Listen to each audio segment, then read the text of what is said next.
Right now, before we begin the panel discussion, we need some food for thought, and the experts are here. There's a small 15-minute presentation before the panel discussion on the financial side of wind energy. And I'm pleased to introduce on the stage the professor and head of division at Wind Energy Systems from Denmark Technical University, Dr. Lena Kitzing. Welcome. Thank you. Well, thank you very much for the invitation. And I noticed actually that DTU is not very well represented at this conference as we are maybe used to at other conferences. That's why I decided to bring a couple of slides about DTU. We are actually the largest research organization for wind and energy systems in the world, with 21 professors, 100 PhD students. You might recognize us from some of these softwares that you're using or not using. Maybe you should have a look. And we are currently testing the largest or most powerful wind turbine at one of our test centers that has ever been built, 21.5 megawatts. Well, but ladies and gentlemen, just to set the scene for our talk about CFDs, where are we in the energy transition? We are about halfway there, which is actually quite an achievement, I would say. We have actually, in 2025, met the crossing point in the European Union for more renewable energy production in the electricity sector than fossil fuel. It's a major milestone. We have to go some more way, 80 to 90% of renewable energy. The good news is also that we are on a very good way. But we have seen a few bumps on the way in the past, and that's something that we also need to remember. We are facing decreasing market value factors of wind and solar, especially in those countries like Denmark, where we have seen a very large share. These are some numbers from the US and also from Europe, and we have seen in some of these countries market value factors of 50%, which is very low, which means that the electricity that we are producing from wind energy is only half as much worth as the average electricity that we are seeing or selling on the market. This is something that the developers have to deal with every day, and it is threatening the business case of these developers. That's something we have to keep in mind. The other thing is negative prices. In 2024, we have seen unprecedented numbers of negative price hours in many European markets. 500 hours is not an normal number anymore for negative prices. Again, this is something that's really threatening the business case of the investors. So, what can we do about this? Setting the scene, so there is a lot of wind development going on in Europe. We see some problems, some bumps on the way. We have a solution. We are talking about CFDs. So contracts for difference. I will just say a few words on what are these CFDs, why do we use them, so that you are well equipped for the later panel discussion. So first of all, what are CFDs? First and foremost, there are financial hedges, right? It's nothing that we have invented for electricity or renewables. Basically, what happens is that wind farm sells power on the market, on the spot market. At the same time, as a separate contract, the state provides a financial hedge for this selling on the market. It's a financial derivative. We call it a fixed for floating swap. The state provides a fixed rate that stabilizes the price from a floating rate, which is the variable market price. We didn't invent this for renewables. It's actually traded on the market every day, trillions of euros for interest rate exchanges and currency exchange. So that's what it is. The legal status of contracts for difference in the electricity market reform since July 2024, requires support for renewable energy to be paid out in the form of contracts for difference. Two-sided contracts for difference, I don't know if you can see it here, or equivalent. I think it's quite important to notice it's about support for renewables, right? So whenever you do not support the renewables, you can, of course, invest in on a merchant basis, and I think, I'm an economist, I think you should, right? So we only apply CFDs where they are needed. When there is investment that the market can facilitate on its own, please do so. When you can invest based on spot markets, based on forwards, based on PPAs, do so. Whenever there is requirement for CFDs or for support, CFDs are currently the best tool that we have. Why is that? So first of all, there are several different functions of CFDs. First of all, they can close a profitability gap, which means if the price that the wind farm is not achieving on the market, can achieve on the market is not high enough, you can fix the price contract with the state at a level that closes profitability gap. It's not always the case. We actually made an analysis where you can see here what these CFD contracts, where they are at, and how much support does this respond to. So if you focus on this right side graph, you can actually see, so this is the support required over time for offshore wind farms in Europe, and you can actually see that quite a lot of these supports are nominal, zero, or even negative. Right? So many of the CFD contracts that have been concluded for offshore wind in Europe are actually zero support contracts or even negative support contracts. Right? Of course, in the past 1 to 2 years, prices have increased a little bit, so we are not seeing as many negative or zero support contracts, but we have seen them here. So profitability gap is not the only function of CFDs. What else is there? We also use CFDs to enable market integration and fostering a cost-efficient system. That's why we have moved away from feed-in tariffs in the first place, because CFDs, as I showed in the very first slide, they require the generators to act on the market and sell their power on the market. This was not the case in early CFD, support instruments. They also cap revenues and redistribute those revenues to end consumers. This is, again, part of the Electricity Market Directive. It says very clearly that revenues that are collected from CFDs need to go back to the end consumers. It's one of the reasons we also see it in the electricity market reform. I will show you a little bit. You remember Giles' presentation in the morning. He has already showed you how it works. They are also an instrument to allocate risk, and I will come back to that in a moment. But another function of that, and this related to allocating risk, is that they address missing long-term markets. As I said, CFDs are a financial hedge instrument. If you could get this financial hedge on the market, there would be no need for the state to provide these financial hedges.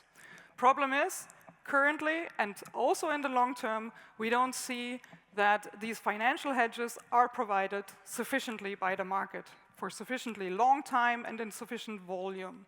We cannot go out and buy PPAs in the volume that we need. And we would go as far as saying that CFDs increasingly solve a missing market problem rather than a missing money problem, right? We are seeing a lot of CFD contracts that are not closing profitability gaps, but they are closing a need for financial hedge. All right? So, how can this be? You always thought CFDs are for paying out support, but I think Giles already showed it. If you have this reference price, which is floating or variable, you enter into a contract which is a fixed price, and then the state agrees to always pay, or you agree with the state to always pay the difference between the two. So what you would earn on the market is not your actual earnings anymore, Now, in this instances where there was a lag, a gap, you would get this paid out as a subsidy, and the instances where you would earn more, you pay to the state. On your net payout is always the red line, the strike price. That's how these prices are fixed through the contract. All right, and that's how we made our analysis. We compared the blue and the red areas to understand, is there a net payout, a net subsidy or not?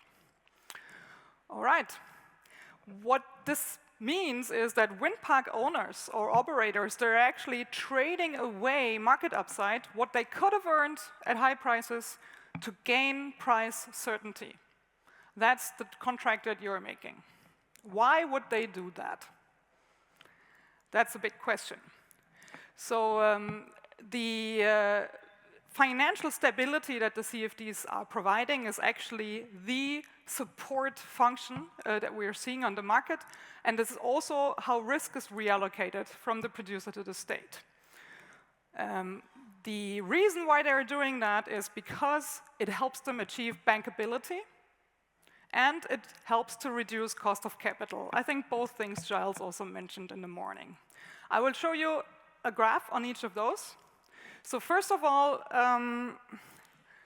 let's look at the revenue and cost structure for wind assets versus a gas asset, right?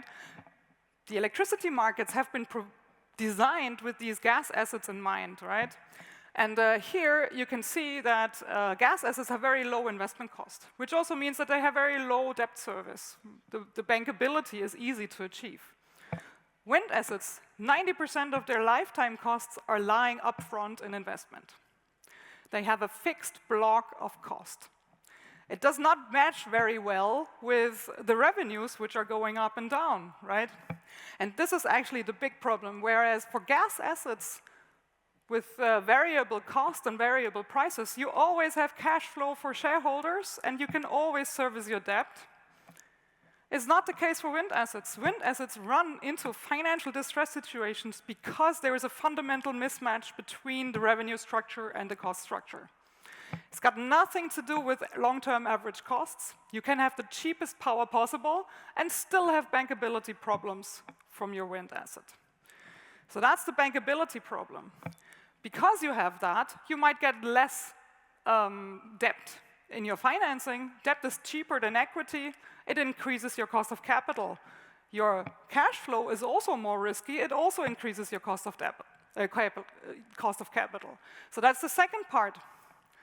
Whenever you have more volatile revenues or more volatile profits, your cost of capital increases.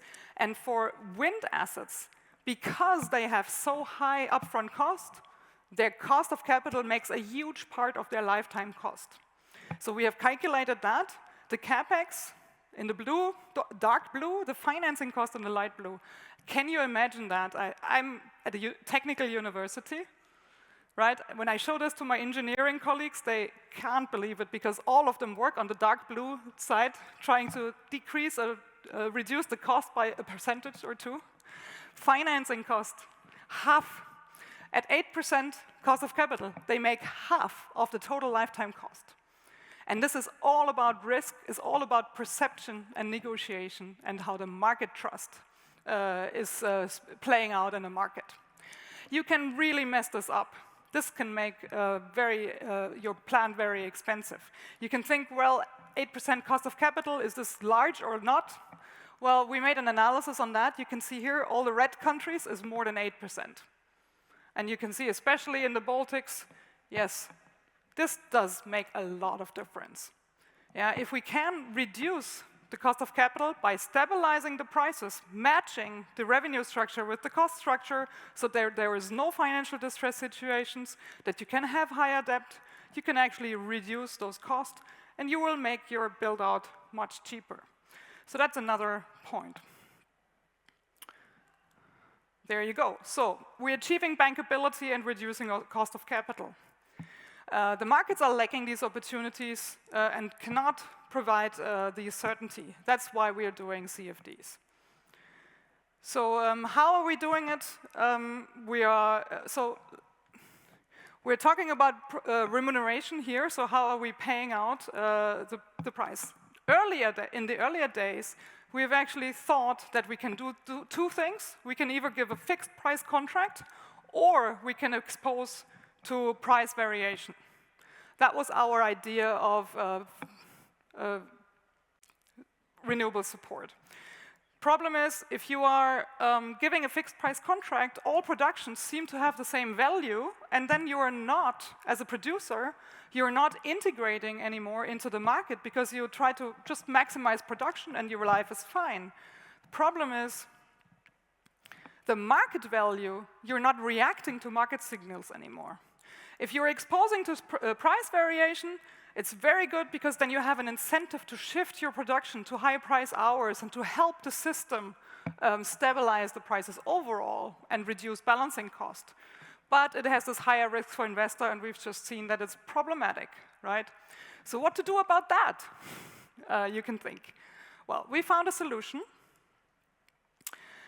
This is just to understand, I will take 2 more minutes, if that's okay, yes. Just to see how we are allocating the different risks. In the early days, when we had feed-in tariffs, we would allocate just a little bit of the technical risk to the investors, and we take all the risk to the price risk, volume risk to the state. Then we understood maybe we can put the production risk down to the investors as well. Interesting thing with the CFDs that we have now understood is that we can actually take the price risk and split it into, let me see here, split it into 3 different price risk elements, okay? We can have the long-term price volatility, which is relevant for the financing. We can have the short-term price volatility, which is relevant for the short-term reactions on the market. And then we can even look at the extreme price events, which are negative prices or very high prices. And we can treat them all 3 in a different way. We could move the long-term price volatility risk to the state, the short-term price volatility risk to the investors, and also decide where to put these extreme events. So that is how we are now thinking about support schemes. And to put it in a slightly different way, and this is the last slide that I want to show you, we are spanning 2 different dimensions: the short-term price risk, long-term price risk. Early feed-in tariffs, they took away the complete price risk.